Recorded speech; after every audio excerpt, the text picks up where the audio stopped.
سيدنا ومولانا محمد وبارك وسلم نحمده ونصلي ونسلم على رسوله الكريم اما بعد فاعوذ باللہ من الشیطان الرجیم بسم اللہ الرحمن الرحیم۔ سورۃ بقرہ کے 12 رکوع ہو چکے ہیں۔ اب آگے ہم شروع کر رہے ہیں آیت نمبر 104 سے 104۔ یا ایھا الذین آمنوا لا تقولوا رأینا وقولوا انظرنا واسمعوا وللکافرین عذاب علیم۔ اے لوگو جو ایمان لائے ہو، نہ کہو رائنا وقولوا انظرنا اور کہو انظرنا، واسمعوا اور سنو وللکافرین کافروں کے لیے عذاب علیم عذاب ہے درد دینے والا۔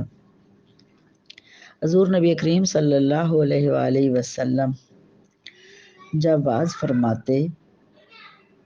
اپنے صحابہ کرام میں، تو کسی بات کی اگر کسی صحابی کو صحیح سمجھ نہ آتی تو وہ دوبارہ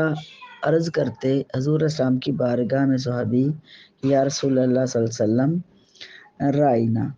رائنا یعنی رعایت فرمائیے کہ اس جملے کو دوبارہ ارشاد فرمائیے کہ ہمیں سمجھ نہیں آئی تو اس بات کو ذرا ہمیں سمجھا دیجیے۔ تو یہ لفظ صحابہ کرام بولتے تھے۔ تو جب یہ بولتے تھے تو یہ یہودیوں کی زبان میں جو ہے یہی لفظ ملتا جلتا گالی بنتا تھا۔ اب یہودیوں کو موقع ملا، وہ چالاکی کرنے لگے، تو انہوں نے کہنا شروع کر دیا رائینا، دب کے لفظ، دب و لہجہ دبا کے، تو اس کا معنی گالی تھا۔ تو اس طرح وہ گالیاں جو ہے نا گالی کی نیت سے بولنے لگے۔ تو اب ان کی زبان کو حضرت سعد جو ہیں رضی اللہ تعالیٰ عنہ، وہ یہودیوں کی زبان کو سمجھتے تھے کہ ان کی زبان میں یہ گالی بنتی ہے۔ تو حضرت سعد رضی اللہ تعالیٰ عنہ نے جب یہ لفظ سنا تو آپ نے فرمایا کہ میں تم لوگوں کی گردن اڑا دوں گا، یہودیوں سے کہ تم لوگوں کی گردن اڑا دوں گا کہ تم نے ہمارے آقا کریم صلی اللہ علیہ وسلم کے لیے گستاخی کا یا توہین کا ایک لفظ بھی بولا، تو یہ ہم برداشت نہیں کر سکتے اور اللہ تعالیٰ بھی برداشت نہیں کرتا۔ اس کا ایمان ہی ختم ہو جاتا ہے جو حضور علیہ السلام کی شان میں کوئی ذرہ برابر بھی گستاخی یا بے ادبی کرے، اس کا ایمان ہی جاتا رہتا ہے۔ تو حضرت سعد رضی اللہ تعالیٰ عنہ کہنے لگے یہودیوں سے کہ تم اپنے کو کہ گالی دے رہے ہو تو اس لیے تم نے موقع اٹھایا۔ وہ صحابہ کرام تو عرض کرتے یا رسول اللہ رائنا یعنی رعایت فرمائیے، ہمیں اس بات کی سمجھ نہیں آئے۔ یہ سن کر انہوں نے بھی دبے لفظوں میں کہنا شروع کر دیا اور ان کی زبان میں یہ گالی تھی۔ تو اس پر پھر رب کریم نے یہ آیات نازل فرمائی اور ایمان والوں سے فرمایا ایمان والو تم یہ لفظ ہی نہ بولو جس لفظ کے بولنے میں اس کے معنی اس طرح سے پائے جائیں شک و شبہ والے کہ اچھا معنی بھی بنتا ہے غلط معنی بھی بنتا ہے، تو تم لا تقولوا رائنا، تم یہ نہ کہو ایمان والو، تم یہ کہو نہ کہ تم رعایت کیجیے ہماری، بلکہ یوں کہو وقولوا انظرنا، کہو کہ نظر کرم کیجیے ہم پر، واسمعوا اور سنو وللکافرین عذاب علیم، کافروں کے لیے دردناک عذاب ہے۔ اب دیکھیں قرآن کریم میں رب کریم نے فرما دیا صحابہ کرام سے کہ آپ اپنے حبیب مکرم صلی اللہ علیہ وسلم سے عرض کریں کہ یا رسول اللہ ہم پہ کرم فرمائیے۔ اب جب اللہ نے فرما دیا کہ اپنے حبیب مکرم صلی اللہ علیہ وسلم کی بارگاہ میں آئیں، کوئی بات پوچھنی ہو، سوال کرنا ہو ویسے بھی، تو آپ یوں عرض کریں یا رسول اللہ ہم پر نظر کرم فرمائیں، ہم پر نظر کرم فرمائیں اور سن لو جو کافر ہیں ان کے لیے دردناک عذاب ہے کہ یہ جو کفر کر رہے ہیں، بدتمیزیاں کر رہے ہیں، بے ادبیاں کر رہے ہیں، ان کے لیے بڑا سخت عذاب ہے۔ ما یود الذین کفروا من اہل الکتاب، کافر نہیں چاہتے اہل کتاب میں سے جو انکار کر رہے ہیں وہ بھی، اور ولا المشرکین، مشرک اور کافر نہیں چاہتے کہ ان ینزل علیکم من خیر من ربکم، کہ یہ کہ تم پر کوئی بہتر چیز اتاری جائے یا بھلائی اتاری جائے تمہارے رب کی طرف سے۔ کافر اور مشرکوں جو ہے نا وہ تمنا رکھتے ہیں کہ مسلمانوں پر، مومنین پر کوئی بلائیاں نہ اتریں۔ اب ان کو حسد ہونے لگتا تھا، جب حضور صلی اللہ علیہ وسلم تشریف لائے تو حسد کیا، پھر قرآن نازل ہونے لگا تو حسد کر رہے ہیں اب مسلمانوں کے لیے درجوں کی بیان ہو رہا ہے، درجے بلند ہو رہے ہیں، اچھے عمل کرنے کا درجہ مل رہا ہے، جنت کی خبریں مل رہی ہیں، حضور صلی اللہ علیہ وسلم کی محبت کی، سنگت کی، ساتھ چلنے کی، یہ درجے بیان ہو رہے ہیں اور سرکار نے فرما رہے ہیں، قرآن میں بھی ذکر آ رہا ہے۔ اب وہ چاہتے ہیں کہ ان کے اندر حسد پیدا ہو گیا، یہودیوں عیسائیوں کے اندر، کافروں کے اندر حسد پیدا ہو گیا، وہ نہیں چاہتے کہ کوئی مسلمانوں پر اللہ کی طرف سے کوئی بہتری، کوئی بھلائیاں نازل ہوں، لیکن اللہ تعالیٰ نے فرمایا واللہ یختص برحمتہ من یشاء واللہ ذو الفضل العظیم، اللہ تعالیٰ خاص رحمت فرماتا ہے جس پر چاہتا ہے، یہ تو رب کے کرم ہے، وہ جس پر چاہتا ہے اس پر کرم فرماتا ہے، وہ یہ اس کو کوئی وہ کسی کا پابند تو نہیں ہے، اور اللہ تعالیٰ ذو الفضل العظیم بڑے فضل والا ہے، اس نے بڑا فضل عطا فرمایا، وہ بڑا فضل ہے، وہ اپنے حبیب مکرم صلی اللہ علیہ وسلم کو اس نے فضل بنایا اور اس بڑے فضل کو ہمارے پاس بھیجا اور ہمیں فضل عطا فرمایا، اور سرکار دو عالم صلی اللہ علیہ وسلم کے طفیل سے بلائیاں مومنین پر اتاری، رحمتیں اتاری، فضل عطا کر دیا۔ ما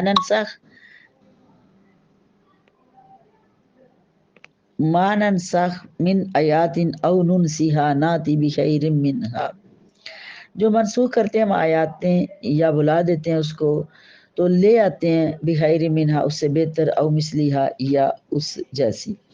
کچھ آیات قرآن پاک کی تو وہ کہنے لگے، کفار یہودی کہنے لگے یہ کیا ہوا کہ آپ نے کچھ آیتیں پہلے ایسے نازل ہوئیں پھر وہ منسوخ ہو گئیں تو پھر آئیں، تو اللہ تعالیٰ نے قرآن کریم میں فرمایا کہ کچھ آیات اگر ہم منسوخ کرتے ہیں، کچھ احکام منسوخ کرتے ہیں تو ہم اس سے بہتر بھی لے آتے ہیں، تو اللہ تعالیٰ خالق ہے، مالک ہے، وہ جو چاہے کر سکتا ہے۔ کچھ آیات قرآن پاک کی اس طرح سے تھی کہ جس کے احکام یہ ساتھ ساتھ آتا رہے گا، بتاتے رہیں گے، احکام پہلے اور طرح کے تھے اور بعد میں تھوڑے تبدیل کر دیے، جیسے تکوینی قانون کے صبح سورج نکلتا ہے، رات شام کو رات ہو جاتی ہے، تو اللہ تعالیٰ قادر ہے، کریم ہے، وہ قانون بدلتا بھی رہتا ہے، نظام چلاتا بھی ہے۔ اسی طرح شریعت کے قانون میں بھی وہ چاہے جو چاہے کر سکتا ہے۔ اب اس کے اندر کچھ آیات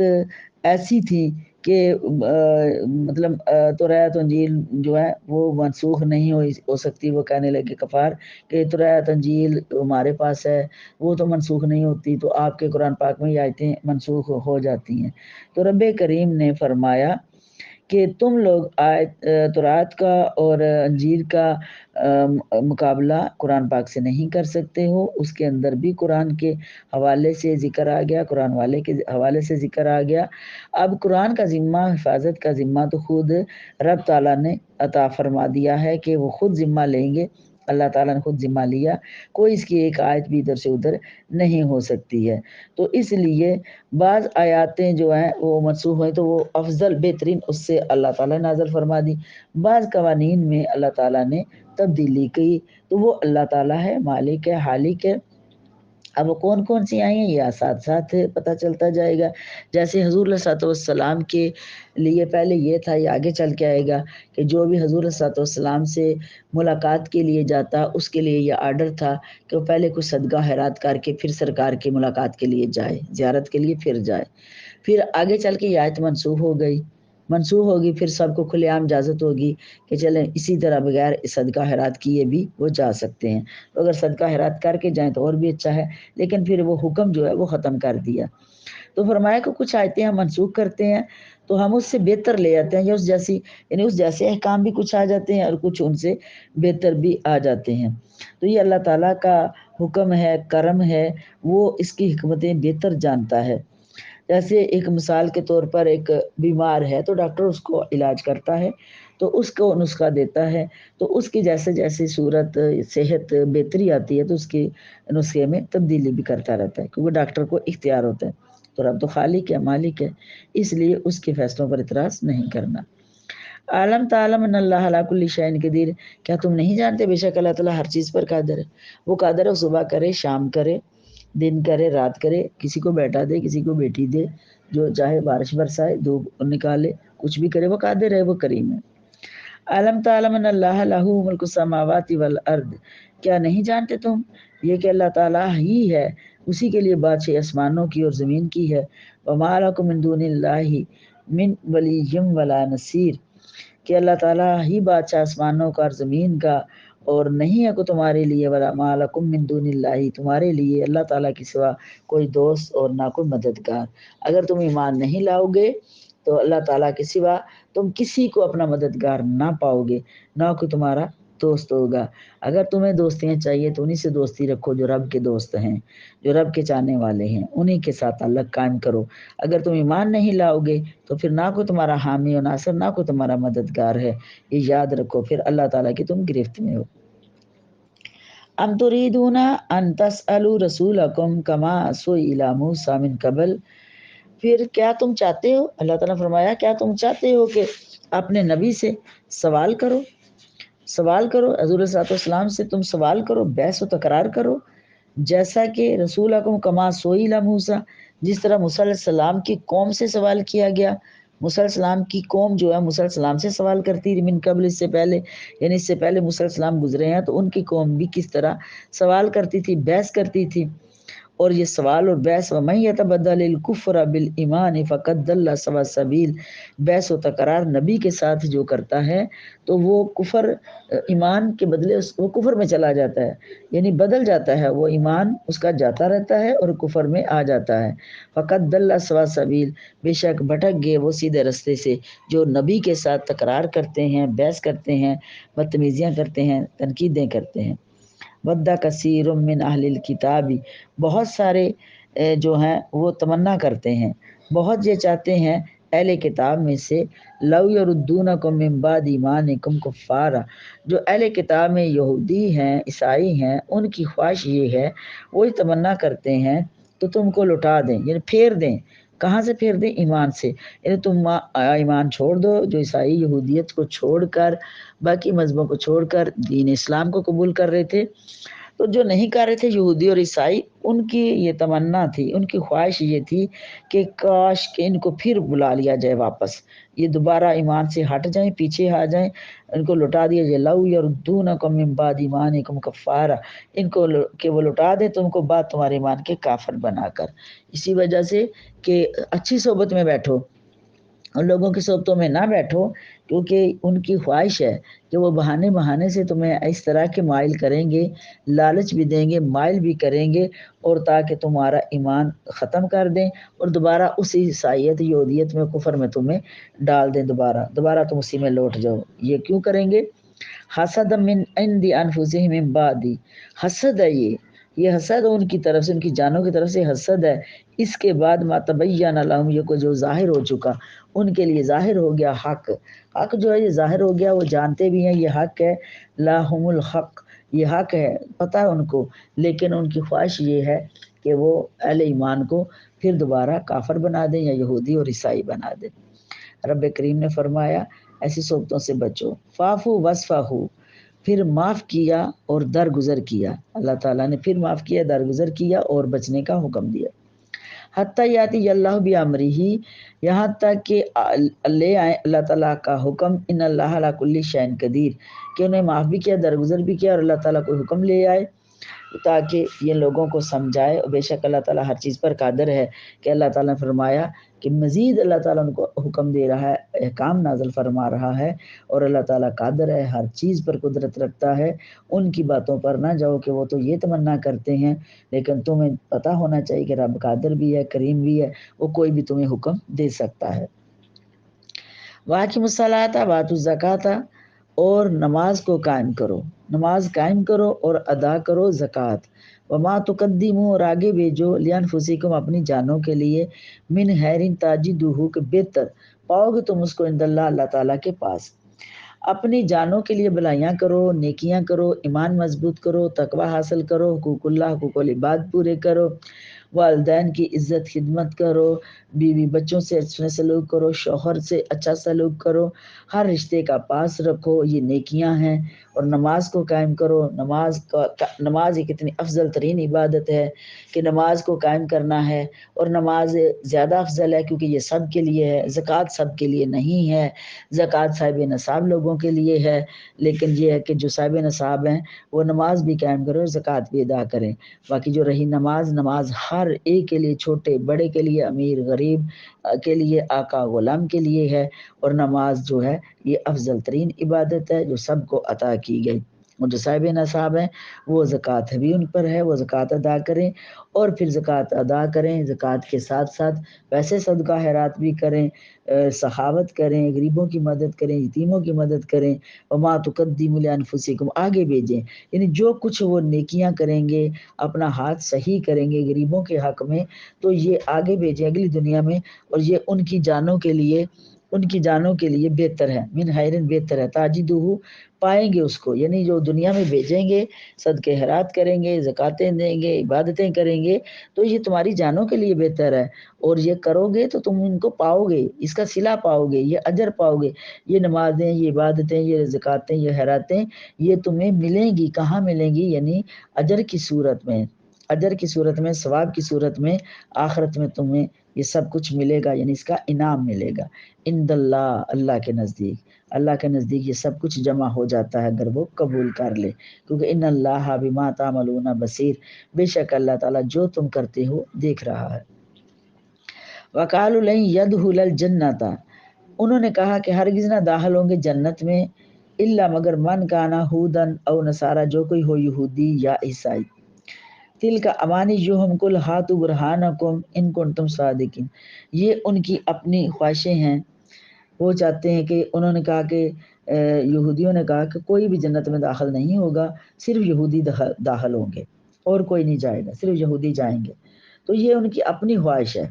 یہ وہ خود چاہتے ہیں، یعنی وہ کہتے ہیں کہ یا تو جنت میں یہودی جائیں گے یا پھر عیسائی جائیں گے، تو یہ اپنی خواہشیں ان کی، وہ کہتے ہیں کہ اور یعنی مومنین اہل اسلام داخل نہیں ہوں گے جنت میں، صرف یہودی اور عیسائی داخل ہوں گے۔ تو اللہ تعالیٰ نے فرمایا حبیب مکرم صلی اللہ علیہ وسلم کہہ دو ان سے، قل ہاتوا برہانکم ان کنتم صادقین، کوئی دلیل لے آؤ، کوئی دلیل لاؤ تم اگر تم سچے ہو، بتاؤ کہ کب رب نے تم سے وعدہ کیا کہ عیسائی جنت میں جائیں گے، تو یا صرف یہودی جنت میں جائیں گے، تو مومنین جنت میں نہیں جائیں گے، مسلمان جنت میں نہیں جائیں گے، تو بتاؤ کوئی دلیل ہے تو لے کے آؤ۔ بلکہ جنت میں کون جائے گا؟ بلا من اسلم وجہہ، جس نے اپنا چہرہ جھکا دیا للہ، اللہ کے لیے، جس نے اپنا سر تسلیم ہم کر دیا رب کے حضور، وہو محسن، وہی اچھا ہے، اس نے رب کے حضور سجدہ کر لیا، رب کی توحید کا اقرار کر لیا، رب کے بھیجے ہوئے محبوب محمد مصطفیٰ صلی اللہ علیہ وسلم کی رسالت کا اقرار کر لیا، تو وہی اچھا ہے، وہی اجر پائے گا، وہی اہل ایمان ہے، یعنی وہی جنت میں جائے گا، فلاح، پس اس کے لیے اجرہ، اجر اس کا، عند ربی، اس کے رب کے پاس، ولا خوف علیہم ولا هم یحزنون، نہ ان کو خوف ہوگا اور نہ ہی وہ غمگین ہوں گے، نہ وہ خوف رکھیں گے اور نہ ہی وہ غمگین ہوں گے، یعنی ایسے لوگ جنہوں نے اللہ کے حضور اپنا چہرہ جھکا دیا ہے